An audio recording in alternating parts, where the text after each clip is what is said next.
Hi అండి, welcome to సన్నిత garden. ఇదిగోనండి మంచి వీడియోతో మీ ముందుకు వచ్చేసానండి. మళ్ళీని ఇదిగోనండి సీతాఫలాలు నా గార్డెన్లో మరి కాసినాయండి. ఇవి చూపించాను కదా, చాలాసార్లు మీకు చూపించాను చాలా వీడియోల్లోని.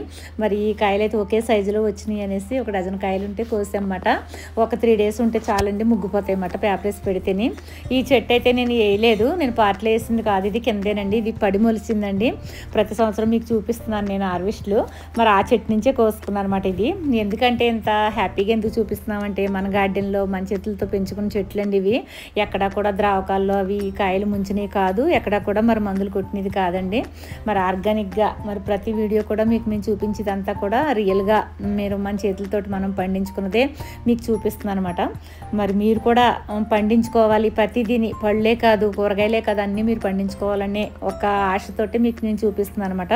తప్పకుండా మీరు కూడా వీడియోని ఫాలో అయిపోండి, సరేనండి. బాయ్ అండి.